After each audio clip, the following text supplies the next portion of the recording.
A Terra, que é hoje a América do Sul, perdeu o equilíbrio e rolou para leste, submergindo de 48 metros toda a costa oriental. Assim permaneceu por muitos anos, depois se foi endireitando gradualmente até chegar a 18 metros da sua posição original, posição esta em que até hoje se conserva. Esta atividade causou o alargamento do Amazonas. Anteriormente, o rio tinha cerca de 29 quilômetros de largura. Era mais fundo do que é hoje e navegável de um extremo a outro. Fluía de onde é agora o lago Titicaca, no Peru, para o Oceano Atlântico. Antes disso, havia um canal construído do Pacífico ao lago Titicaca, e essa ligação com o Amazonas formava uma perfeita via fluvial entre os dois oceanos.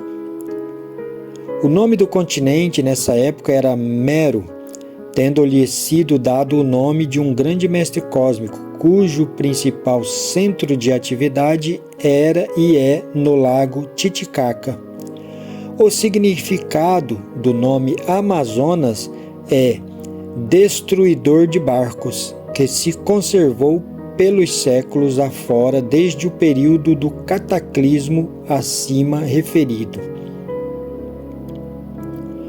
O deslocamento de todo o continente sul-americano explica muitas condições de sua costa ocidental que os geólogos e cientistas não têm sido capazes de explicar com os dados descobertos até agora. Assim, os grandes cataclismos da natureza fazem correr a cortina cósmica sobre civilizações de magníficos empreendimentos, e apenas fragmentos destas vêm à luz à proporção que o tempo caminha para a eternidade. Esta verdade pode ser posta em dúvida pelo mundo exterior, mas os anais dessa civilização, que agora repousam no Royal Teton, serão um dia a prova disso. Revelarão sua existência como também os feitos dessa era remota. Enquanto presenciava essas tremendas atividades, admirava-me de como uma civilização pôde ter criado tanta maravilha, beleza e perfeição por toda parte, para depois se arrasar pela terrível ação destruidora de um cataclismo. Saint-Germain viu a pergunta em minha mente e prontificou-se a dar a explicação seguinte. Como vedes, quando um núcleo da humanidade é bastante afortunado para cair sob a instrução e radiação de um grande mestre de luz, tal como esse grande ser cósmico, uma oportunidade lhe é dada de ver o que o plano da vida é para a humanidade, bem como a perfeição que lhe cabe produzir por seu próprio esforço consciente para nela viver. Infelizmente, porém, e isso tem acontecido pelos séculos afora, os povos não procuram compreender a vida, deixando-se cair em estado de letargia. Não exercem o necessário esforço requerido para realizar essas coisas pelo poder de Deus dentro do indivíduo. Começam a se encostar no único dispensador de radiação. O poder sustentador só é retirado quando o indivíduo cessa de fazer esforço consciente para compreender a vida e de trabalhar espontaneamente em harmoniosa cooperação com ela. Raramente compreendem que a maior parte dos benefícios que recebem é o resultado do poder sustentador do único dispensador de radiação.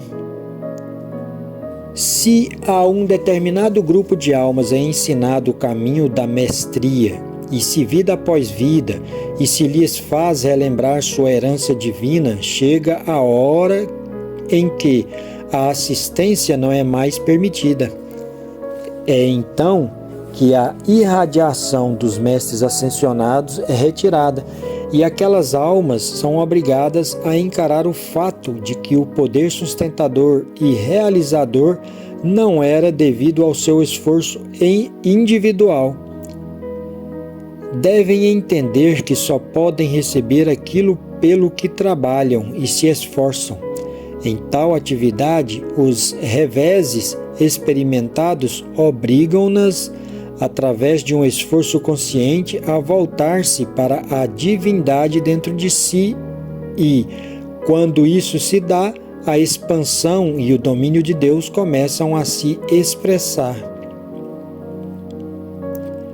Não há malogro para quem quer que persista em esforçar-se conscientemente a fim de expressar domínio do divino sobre o humano, porque o fracasso sobrevém apenas quando cessa o esforço consciente. Toda experiência por que passa o indivíduo acontece com o único propósito de torná-lo cônscio de sua fonte, de sua origem. Ele deve aprender quem é, reconhecer-se como um criador e, como tal, mestre daquilo que cria. Em toda parte, no universo inteiro, toda vez que o poder de criar é concedido a um ser, a responsabilidade de criar é sempre coexistente com o poder. Toda criação se efetua através do esforço autoconsciente e se o indivíduo que recebe essa grande dádiva da vida recusa-se a assumir a responsabilidade que lhe compete e a cumprir o seu dever, suas experiências na vida hão de fustigá-lo com infortúnios até que ele assim proceda, porque a humanidade não foi, de modo algum, criada para a limitação e assim não pode descansar enquanto a perfeição com que foi dotada no princípio não for plenamente manifestada. Perfeição, domínio, uso harmonioso e controle de toda substância e força constituem o caminho da vida, o plano original divino para a humanidade. Deus dentro do indivíduo é essa perfeição e domínio. É essa presença dentro do coração de cada um que é a fonte da vida, o doador de tudo o que é bom e perfeito. Quando o indivíduo volta as vistas para sua fonte e a reconhece como a emanação de todo o bem, nesse momento desvia automaticamente o fluxo de todas as boas coisas para si e seu mundo, porque sua atenção dirigida à sua própria fonte é a chave de ouro que lhe abre as portas de tudo que é bom. A vida em cada pessoa é Deus, e só pelo esforço autoconsciente para compreender a vida e expressar a plenitude do bem através de si mesmo, o indivíduo pode fazer cessar a discórdia na experiência externa. A vida, o indivíduo e a lei são um, e será assim por toda a eternidade. Vinde, continuou Saint-Germain, iremos a uma cidade subterrânea perto do rio Juruá.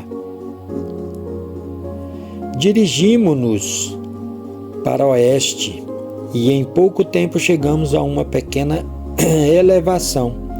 Saint-Germain estendeu a mão e de novo vivificou os anais etéricos desse povo.